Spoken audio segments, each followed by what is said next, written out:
All right, Hayden, why don't we start with you explaining a little bit about your history in the industry? Like, where did you start working on video games? Where do you come from? Well, I started off in the demo scene back in England a long time ago, the CompuNet demo scene on the Commodore 64.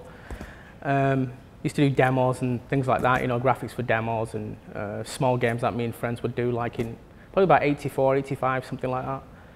And about, I think it was around 87, a friend of mine just said, why don't you send your stuff into a games company? So I got some bits of graphics from a game that I was working on with a programmer, stuck it on a C15 tape or whatever the hell it was in those days, phoned up Ocean, asked me to come down I phoned them up on a Wednesday, they said come down on a Friday, went down there, showed them the demo reel on the tape, and then basically offered me a job on the spot and said, you start Monday. So it was kind of ridiculous. One minute I was just doing it, phone in a bedroom, you know, and then the next minute I was going to be, you know, in the games industry. So that was my first actual paid job, was at Ocean, and I helped out a little bit. There was a few teams going on at the time. There was one working on Operation Wolf, there was one working on Typhoon, and there's another one working on Vindicator, which was supposed to be like a Green Beret 2, which was called Russian Attack over here in the States. So I kind of helped out and did a few sprites on Operation Wolf on the 64. I did a little bit on, what's it called, Vindicator.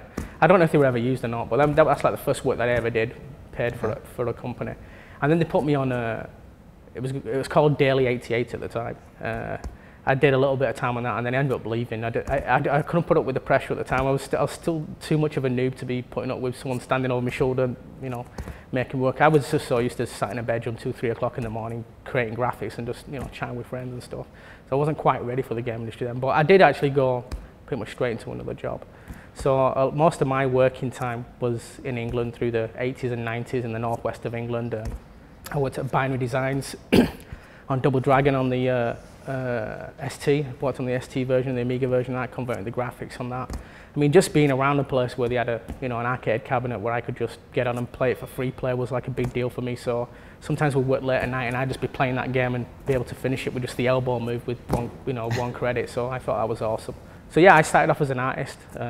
That's the first thing that I did. Sure. How did you end up coming over to the US side of the industry? US? Well, I'd talked about it for a long time, but my wife wasn't very interested in moving over to the States, and it was always something that I wanted to do. The UK games industry has been kind of shaky for a little while, and you know, I like the weather here and everything. And I actually came over to a friend who owned a business over here on the West Coast called Genuine Games back in, I think it was 2004. And we ended up doing a 50-cent Bulletproof there. Oh. I'm not saying I was happy with it, but I was involved with it. All right. So that's yeah. Brave of you to admit. Yeah, we did some things right, but a lot of things wrong in it. Plus, you know, people always have that title on their resume which they're not too happy about. But you know, sometimes circumstance and other things clash and make things a title that what it is when it goes out, when it ships out the door, and then you don't have any control over it. So you know, you live and learn, right? You get experience from that. So yeah, I was there. We started to work on an idea for a second kind of gang-related game, and then that company ended up going down. So I was like, oh my God, I'm on a visa. I'm in the middle of like America. I think you got to find a job within like 30 or 40 days or something ridiculous. So I was kind of panicking. I was always trying to make like, you know, get my parachute ready to fly back to England. And then I was phoning around a few places, and I ended up speaking to these guys on the phone. They couldn't understand a word of what I said. So they said, so it was like, we better get in for an on-site interview. We have no idea what he's saying over the phone here. I can't understand him.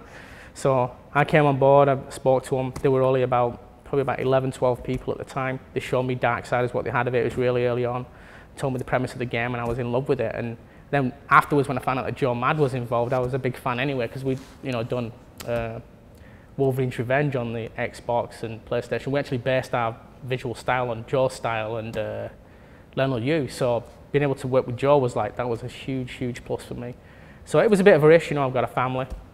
And that's pretty much it. And then I've just kind of grown with them really since then. So they've gone from, this is like the third set of offices now. Each time they're getting a little bit bigger. And obviously we managed to get our first title out, which was it was a big task, but it was definitely worth it. Yeah. What was your philosophy going into work on Darksiders? Like, what was it that you wanted to bring to this team and to this game? Well, obviously there was the 4 founders who set up Vigil, so they already had like a core idea of what they wanted to do. I came in because they come from more like a PC background, where I've come from like a console background. So I kind of took the things that they originally wanted and kind of shaped it into a smaller, more doable game. Because at one point the game was huge; it had like 30 hubs and it was massive, and multiplayer and all the rest of that sort of thing. And they had a few features in there that just weren't going to work with the type of game that we wanted to do. So I kind of like made it. The original design that I came with was we had two ideas, two words. Certainly for me was Zelda and Devil May Cry. We wanted to create something which had that, old school action adventure, but then kind of amp up the action side, so it had a little bit more like something for like skilled players could, really get their teeth into. So that was kind of the way I went with the design on the wiki. We did everything on a wiki. So when I was designing, I just tried to keep those things in mind all the time. Those two elements, those two games of which inspired the team essentially. Does it frustrate you at all, like that when the reviews came out for Darksider, that whether it was said in a positive light or a negative light, that pretty much everybody had to bring up that like it's kind of like Zelda and God of War, and like is that frustrating at all, or is that something that you think is like sort of necessary or that you're okay with? I think if people see very close similarities, or in a title, they're obviously going to do that, and actually to be compared in some aspects to a game like Zelda, which we're massive fans of here, is it's absolutely awesome. For people to actually detract from it because it was similar to those types of games, I always thought was kind of odd. I mean, there's lots of games out there that do nothing but iterate on a formula everybody else is doing, but it's completely fine. If they put some big cutscenes and some huge action scenes in the middle of it all, it's fine, and yeah, it's doing something new. But we tried to do something where you played the game rather than watched it. I mean, nearly everything in Darksiders is hands-on, it's gameplay, it's all about that, rather than sitting around watching big animated sequences happening around you. Ours was more about we just want the player to play it rather than to watch it, and it was a big deal. It's a big game. So obviously, I mean, and you guys are pretty open about the inspiration from Zelda.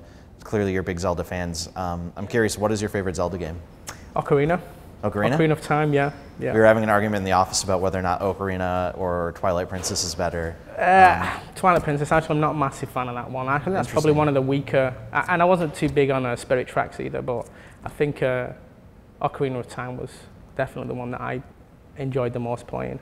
It just felt so much bigger than anything I'd ever played before. I mean, It felt like an adventure, the story, the character, it was just absolutely brilliant. It was stunning, and to see it in 3D world like that for the first time was absolutely awesome, because I was always wondering how they would translate Zelda from like the 2D game over to 3D, and then obviously Nintendo just blew everyone out of the water with Ocarina of Time. So yeah, I think it's more than just the achievement of the game, it's actually how they translated it from 2D to 3D, which I always thought was awesome. I'm curious about the Darksiders II, how you're kind of adding in more RPG elements.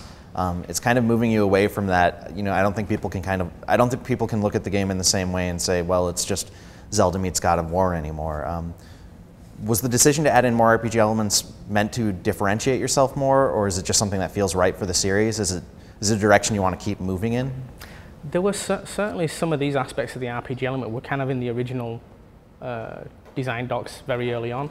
And also because we were compared to certain other titles that we didn't feel like we was really trying to mimic or anything, we thought, well, we should go back to the roots of what we originally wanted to do with the game and put more of the RPG elements in, So we're bringing that back, and it will help us diversify from what we did last time, and also from other titles that people keep kind of attaching us to. So now I really feel that we're going to bring something that does feel completely different than anything out there. I mean, I haven't really seen a game blend this, this element of action, adventure, traversal, like loot, items, NPCs, story, background, and put it all in like one package before. So it's exciting. It feels certainly a lot more fresh than the first one.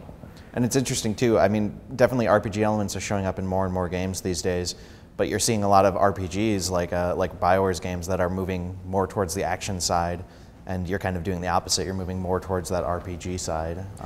Is that a conscious decision on your part?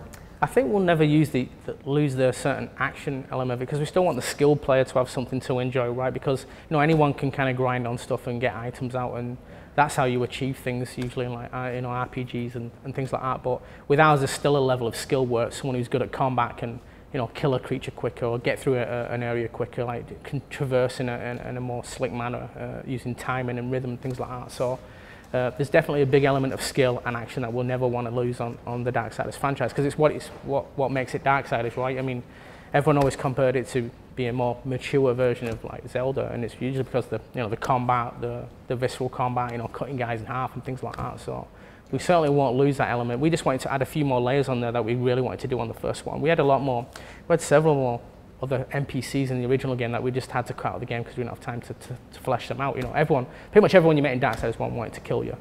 Yeah. So this time around, there's going to be characters who can, you know, extend the story out, give you more lore about the world that we're creating, and yeah, we just feel like it's a much more whole package this time around.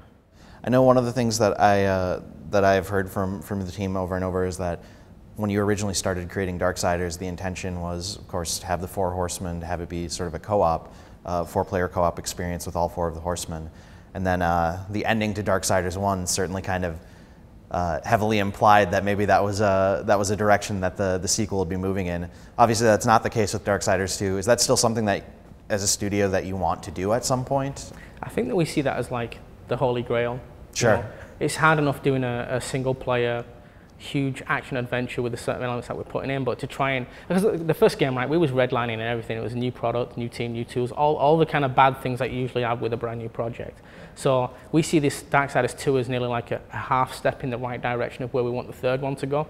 So we didn't really feel like, okay, now we cut out all the risk in the first one, let's just throw like a huge amount of risk in the second one by, you know, going, you know, like co-op straight off the bat. You know, it's a lot of risk to take for the second title. So, you know, we think we've had our wits about us and said, right, we'll take, you know, the baby steps forward and then we'll see what we can do with. So that's sort of the hope for the future, one day. Yeah, I mean, who wouldn't want a game like ours, like multiplayer, you know, running around 4 horsemen, using each other's abilities to solve puzzles and traverse areas together as a team or on your own. You know, it's very exciting. So everybody wants to do it. It's just too much of a risk for our second product. Sure. Obviously, you've mentioned how Vigil has been growing bigger and bigger. As the studio is getting bigger, you guys have 2 projects now, and you know, lots of people here. Is there a shared sense of identity in the studio, some sort of philosophy about game design that you guys kind of come together on? I don't know if it's shared philosophy, but we just have a very high quality bar that we all try and push for. And obviously, Dave Adams, the GM, is actively involved on both sides, and he's got a very high threshold for quality. So nothing really usually slips past that guy, you know. So I think quality of gameplay, you know, the fun and the quality of the gameplay is always going to be important at Vigil, and if that means pushing things back or redoing things, scrapping them, you know, that will always be like our #1 thing is quality and fun. Sure. And is it frustrating or difficult, just as a, you know, like you were talking about those struggles with, you know, your brand new studio, it's a brand new IP with Darksiders. Were there any times when you just got really frustrated with, like, wanting people to notice, like, hey, our game is really good. You may not have heard of us, you may not have heard of our game before, but we're making something special? It was frustrating from the outside because, you know, the stuff that you can show really easily is combat and action, right? So people look at it and go, oh, well, it's, you know, it's just an action game. It looks like any other action game, but it's really hard to sit down and say, no, but look at the adventure and the exploration and look at the puzzle solving, because no one wants to sit there through a 20-minute puzzle and say, oh yeah, that looks like a lot of fun. Like, that's more of a personal, you know, achievement, right, for the player, is overcome a mental puzzle that's in the game. Like, you can quite easily show skill and how ambidextrous and how dexterous a character can be at killing people. It's very visceral. You can see it right on the screen, but it's a little bit harder to show those things that take time and more a mental challenge than a physical challenge on the player. Yeah, it's harder to show off the puzzles like in a trailer. So whenever we did a video, they were always very action oriented, but we always tried to say, like, no, this is not going to be the target of the actual game. This is just showing you what the action's like in the game. But everyone just looks at it and goes, well, that's what Darksiders is. So yeah, totally. Hopefully we're going to try and change that with the second one. Yeah. All right, so I guess to finish off the interview, I'm just curious, how do you feel overall about your journey as a game developer, from making these tiny games to 50 Cent, and then I will kill you all the way to Darksiders? You had to bring it up again, right? Okay. Of course I did. Okay. I don't know. Well, it's changed a lot, right? At one point, it was just like 1 or 2 guys, bedroom working together. You know, I was doing graphics and designing everything in the program, and we just implemented it all. It's much bigger now, so we have to specialize more because teams are so big. You have people dedicated on level design, people dedicated on combat, people dedicated on cutscenes, people dedicated on, you know, so it's certainly a much more professional, but it is trying to tie down a wave. You know, it is organic, because if you want something that feels good, you can only react to feel once you actually get it in the game, right? You know, you can write as much as you want on a piece of paper, but when you're dealing with these big, huge systems and things like that and playing it, you can only get a good idea of how it all works is when it's all in together, even in a very primitive way. So getting to that point is a lot harder now with bigger games because there's so many things kind of clashing against each other. Like we can't balance the game just yet, we can't do anything yet because there's so much more content to go in yet. So getting to that point where we feel like we know what we've actually got just takes a lot longer than it used to. But you're going to get there with Darksiders 2. Yeah, I hope so. I mean, you've seen it, so it's, Yeah. it's already looking pretty good and we've still got plenty of time to refine it. So we're all pretty happy with it and it's certainly going to be, Vigil's next baby, as it were. All right, well, thank you for joining us, All Hayden. right, thanks a lot.